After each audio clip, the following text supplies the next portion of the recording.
Avec Minispot, j'apprends tellement de choses. Avec Minispot, j'apprends tellement de choses. J'espère que mon Seigneur sera satisfait de moi. J'espère que mon Seigneur sera satisfait de moi. Alhamdulillah, Alhamdulillah, Alhamdulillah, Alhamdulillah. Que l'islam et mon iman soient de plus en plus forts afin d'être auprès d'Allah. Voici le véritable trésor. Assalamu alaikum les enfants. La dernière fois, nous avions vu que chaque fois qu'un châtiment d'Allah Azzawajal s'abattait sur les gens de Pharaon, les gens imploraient Moussa alayhi salam de demander de l'aide à son Seigneur. Chaque fois, ils promirent de libérer les enfants d'Israël et à chaque fois, ils manquèrent à leur promesse.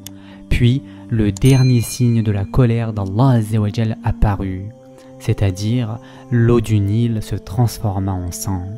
Pour les enfants d'Israël, elle demeura pure et claire, mais pour tous les autres, elle apparaissait comme du sang rouge et visqueux. Mais même après cette série de fléaux, les enfants d'Israël étaient toujours aussi opprimés. Et Allah Azzawajal dit dans le Coran, dans la sourate Al-Araf, versets 130 à 136.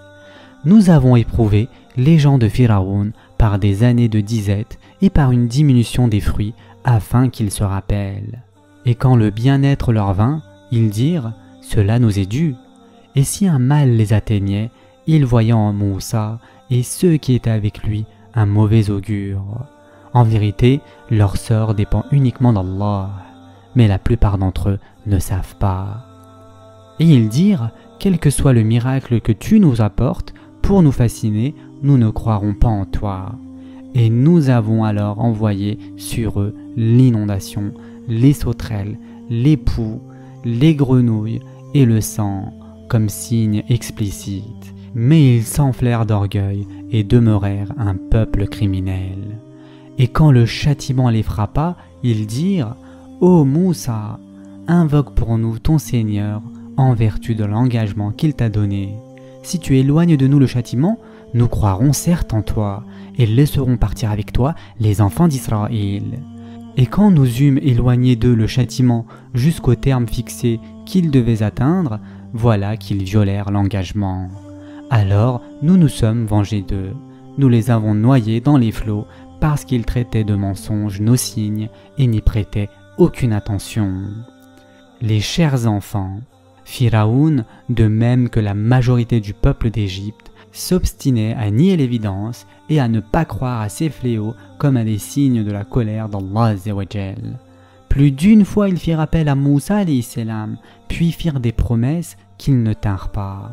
Allah Azzawajal retira alors sa miséricorde et ordonna à Moussa alayhi salam de guider son peuple hors d'Égypte. Cependant, les espions de Pharaon surent immédiatement que quelque chose de significatif se préparait, et Pharaon convoqua en réunion ses plus proches conseillers. Ils décidèrent de lancer toutes leurs troupes armées à la poursuite des enfants d'Israël. Rassembler l'armée prit toute la nuit et les troupes ne quittèrent la ville qu'à l'aube. L'armée de Pharaon s'avança dans le désert. En un rien de temps, les enfants d'Israël, regardant au loin, arrivèrent à distinguer la poussière que soulevait l'armée sur son passage. Presque au même moment, ceux qui se trouvaient à la tête du groupe atteignaient le rivage de la mer Rouge.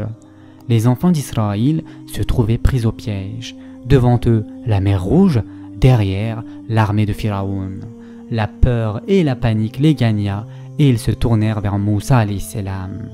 Celui-ci voyait bien l'armée se rapprocher de plus en plus. Il se fraya un chemin à travers les gens jusqu'au bord de la mer. Ce faisant, il tenta de les rassurer en leur rappelant de garder la foi et d'avoir confiance en Allah Azzawajal, et il les assura que Allah ne les laisserait pas tomber. Moussa alayhi salam, debout sur la rive de la mer morte, regarda vers l'horizon. Ibn Kathir rapporte que Yuhsha se tourna vers Moussa alayhi salam et il dit « Devant nous se trouve une barrière infranchissable, la mer, et derrière nous l'ennemi. il ne fait aucun doute que nous ne pourrons éviter la mort. Mais Moussa alayhi salam ne paniqua point. Il se tint debout, en silence, et attendit un signe d'Allah Azza wa Jal, car il savait que Allah Azza wa Jal ne manquait jamais à sa promesse et qu'il ne manquerait pas à celle qu'il avait faite de libérer les enfants d'Israël. À cet instant, alors que la panique s'emparait pour de bon des enfants d'Israël, Allah Azza wa Jal dit à Moussa alayhi salam de frapper la mer avec son bâton. Moussa alayhi salam s'exécuta immédiatement. Un vent violent se mit à souffler, l'eau de la mer se mit à tourbillonner, et tout à coup, elle se sépara, créant un chemin entre deux murs d'eau. Et le fond de la mer s'assécha suffisamment pour que les gens puissent y marcher sans crainte. Moussa alayhi salam guida son peuple à travers le corridor qui scindait la mer en deux. Il attendit que la dernière personne se soit engagée dans le passage pour se retourner et voir l'armée de plus en plus proche. Il s'engagea à son tour. Quand le peloton de tête atteignait la rive opposée, la peur s'empara à nouveau des enfants d'Israël, qui implorèrent Moussa alayhi salam de refermer le passage. Mais Moussa alayhi salam refusa. Allah Azza wa Jal était manifestement en train de mettre son plan à exécution, et il savait que son peuple serait sauvé, même si l'armée de Pharaon les suivait dans le passage pratiqué dans la mer.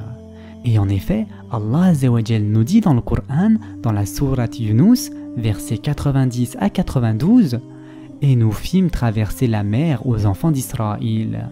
Pharaon et ses armées les poursuivirent avec acharnement et inimitié. Puis quand la noyade lui atteint, il dit « Je crois qu'il n'y a d'autre divinité que celui en qui ont cru les enfants d'Israël, et je suis du nombre des soumis. » Allah dit « Maintenant, alors qu'auparavant tu as désobéi et que tu as été du nombre des corrupteurs, nous allons aujourd'hui épargner ton corps afin que tu deviennes un signe à tes successeurs. » Cependant, beaucoup de gens ne prêtent aucune attention à nos signes d'avertissement. Les chers enfants, Ibn Kathir décrit ainsi la mort de Pharaon. Le rideau tomba sur la tyrannie de Pharaon et les vagues rejetèrent son corps sur la rive occidentale de la mer. Les Égyptiens le virent et comprirent aussitôt que le Dieu qu'ils avaient adoré et auquel ils avaient obéi n'avait été en fait qu'un simple être humain incapable d'éloigner la mort de sa propre personne. Quand Pharaon détenait le pouvoir, la richesse, la santé et la force, il refusait de reconnaître l'existence d'Allah Azza wa Jal. Mais quand il vit la mort tout près de lui, il cria et supplia Allah, le cœur et l'âme remplis de terreur.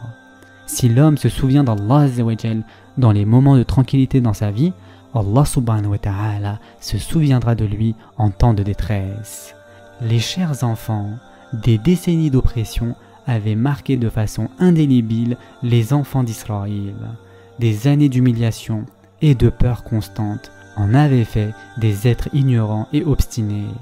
La plupart avaient été privés de confort matériel toute leur vie durant et n'aspiraient qu'à un peu plus d'aise. Les enfants d'Israël croyaient en Allah. Ils venaient tout juste de voir de leurs propres yeux l'un des plus extraordinaires miracles, l'un des plus grands signes de la puissance d'Allah Azza wa Jal. Et pourtant, malgré tout cela, leur cœur convoitait une idole qu'ils avaient vue lors de leur fuite d'Égypte. Et en effet, Allah Azza wa Jal dit dans la sourate Al-A'raf, versets 138 à 141, « Et nous avons fait traverser la mer aux enfants d'Israël. Ils passèrent auprès d'un peuple attaché à ses idoles et dirent « Ô Moussa, désigne-nous une divinité semblable à leur Dieu. » Il dit « Vous êtes certes des gens ignorants. Le culte auquel ceux-là s'adonnent est caduc, et tout ce qu'ils font est nul et sans valeur. » Il dit « Chercherai-je pour vous une autre divinité qu'Allah, alors que c'est lui qui vous a préféré à toutes les créatures de leur époque? Rappelez-vous le moment où nous vous sauvâmes des gens de Pharaon qui vous infligeaient le pire châtiment. Ils massacraient vos fils et laissaient vivre vos femmes. C'était là une terrible épreuve de la part de votre Seigneur. » Ce sera tout pour aujourd'hui les enfants. N'oubliez pas de vous abonner et d'activer les notifications. En attendant, prenez soin de vous et de vos parents et à très prochainement, Inch'Allah.